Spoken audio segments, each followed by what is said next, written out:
Okay, today we're going to look at writing and understanding the flow of proofs.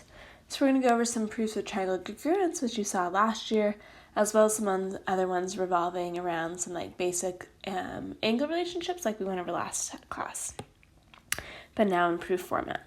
So let's jog your memory. Which of these will prove two triangles are congruent? SSS stands for side, side, side, and it does prove congruence. SAS stands for side, angle, side, and once again it proves congruence. SSA for side, side, angle, maybe you remember, makes bad word backwards, does not work. Angle, side, angle, ASA does work. Angle, angle, side also works, but angle, angle, angle does not work. So as we go through these next two proofs, we're going to use one of those four rationale for why these triangles are congruent. Okay. To get us started, when we look at, we're going to look at two column proofs in particular. So you're going to have something as statements and then the reasons. And we're going to have to come up with some of those statements and reasons. And the reasons are like the rationale as to why you know something is true. So as you get started here, as we look at this first one, we're given that M is the midpoint of DF, that angle B is congruent to angle C, which I usually mark with an arc each. And then D is congruent, so let's do two arcs for that one, to angle F. So those were all given statements for us. So our reason of why we know those things are true is just given. You'll notice with M as the midpoint of DF though, I haven't marked anything there yet. So if M is the middle of DF, it means it breaks that segment DF into two equal parts. So I could say that side length line segment DM is congruent or equal to in length to line MF. And that's from the definition of midpoint, or you could also say that that's from the definition, like that just means what it means to bisect. So midpoint and bisect are kind of the same thing. So now we want to take a look here. Notice, as you look at our triangle, we've got an angle, we've got another angle, and then we have the side. So we've got two angles and a side. It's either angle, side, angle, or angle, angle, side. And because the side, for angle, side, angle, you'd have to have the side wedged between the two sides, but that's not the case here. It's on the other one. So this would be, in this case, this is angle, angle, side. Would be our reason for why those two triangles are congruent. DBM and CFM. Okay, let's look at the next one. Once again, we start off with a given. So JM bisects NL. Angle N is congruent, sorry, that should have been angle L. So that was just given to us. So now we want to prove that the two triangles are congruent. So I'm going to mark the N and L are congruent because that was given to us. Now let's see what else we can come up with on this diagram. So once again, you gotta be careful what you mark, but you may notice there's some angles in the middle here that are equal. We call those vertical angles. And we got to come up with a statement. So since there's more than one angle at K, we usually use three letters. So JKN is congruent to angle LKM. And you could call that second angle like MKL as well. That's fine. But it just got to use three letters and K's got to be in the middle for the one over there on the right. Okay. The other thing, it tells us something about bisect. So I'm going to write like definition of bisect. Let's see if we can figure out what's bisecting what. So here it's saying JM, so this line here bisects the other line. So NL is the one being bisected, so it's being split in half, kind of at point K, so K is the midpoint. So here we actually have side NK is congruent to side KL. So as we're looking here as to what our rationale is, you'll notice we have an angle. We've got an angle and we've got the side between it. So this time we have angle, side, angle. As we look at proofs today, here are some of the reasons that we're going to use. So that first part is just like a little recap of what you should know already. So we can do given, and that's going to be stated at the beginning of the problem. We're also going to use something called the substitution problem. So if x equals y, then you can plug in x for y, or vice versa in equation. Another way to think about this is if you know A is equal to B, and B is equal to C, what can we also say A is equal to? A would have to be equal to C as well. That's more formally known as a transitive property, but we're just going to call everything substitution. We're plugging something in for another, we're substituting it to keep things easily. Next, we've got the subtraction property. Technically, that'd be equality. If you just call it subtraction property, I'll go for that.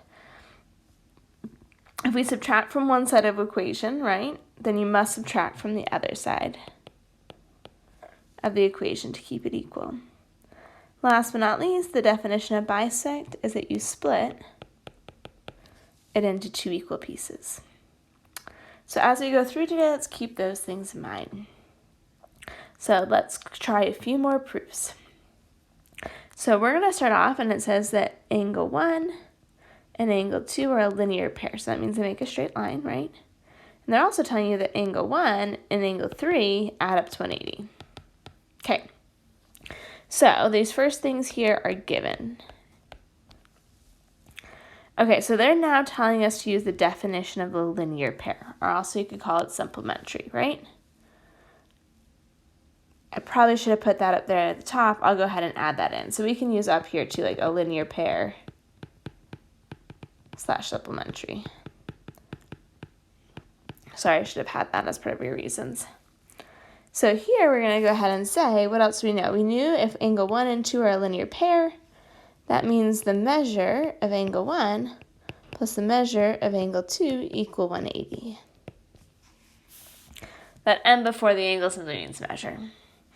So now they're saying, okay, if I add angle 1 and 2, it's equivalent to adding 1 and 3. So notice that just up here above, we had angles 1 and 3 equal 180, and then we also had angles 1 and 2 equal 180. So does it make sense we can set it equal to each other?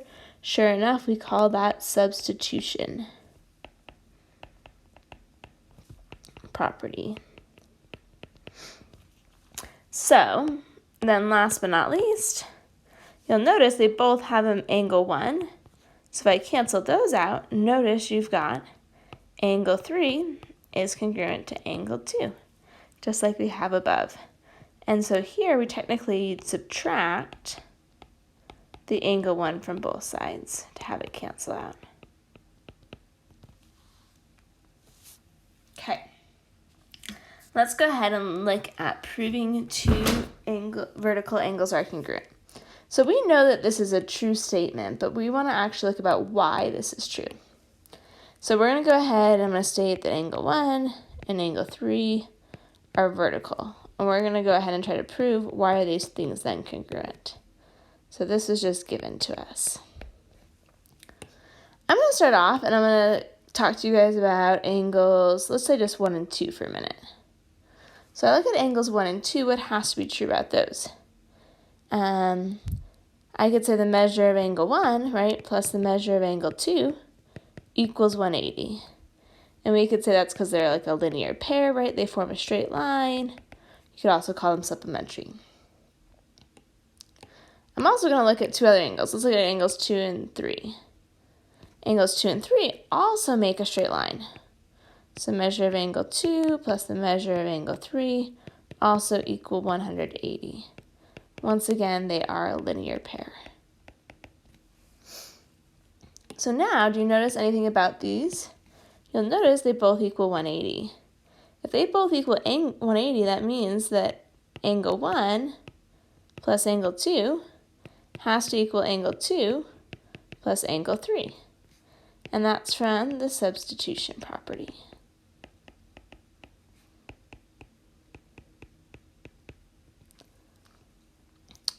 So now, if we want to go ahead and just get angle 1 and 3 all alone, you'll notice we've got a measure of angle 2 on both sides. If I subtract that away, it would cancel out. So that's called the subtraction property.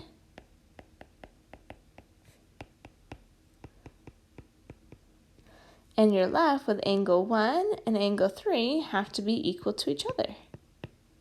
So angle 1 is congruent to angle 3. Okay, let's look at the next part. So on this one, we've got, it starts us off and we've got some given, right? 1 and 3 are complementary and 2 and 3 are complementary. So that means that, hey, our angles add up to 90. And that would just be simply, usually just say kind of that that's the definition of complementary, right?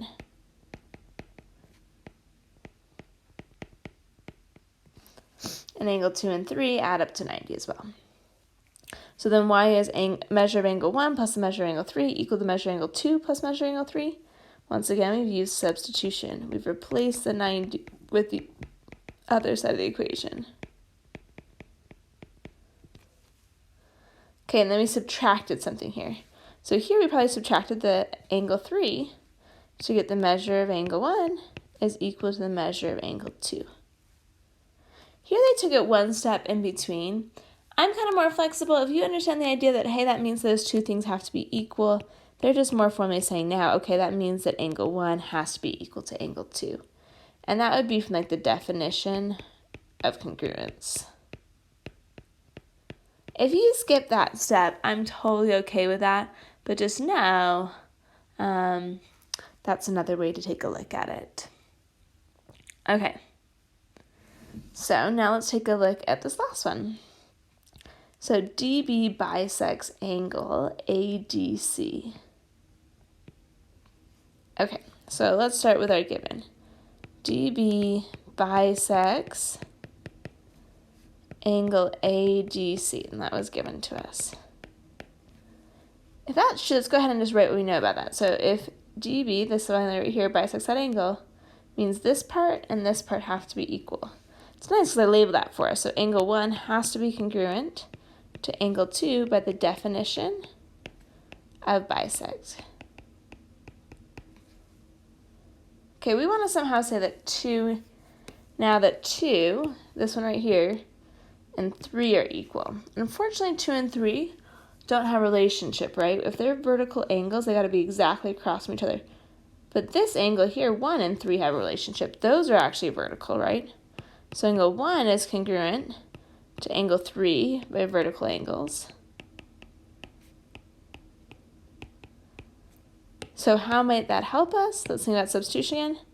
If 1 is equal to 2 and 1 is equal to 3, therefore angle 2 has to equal angle 3 by the substitution property.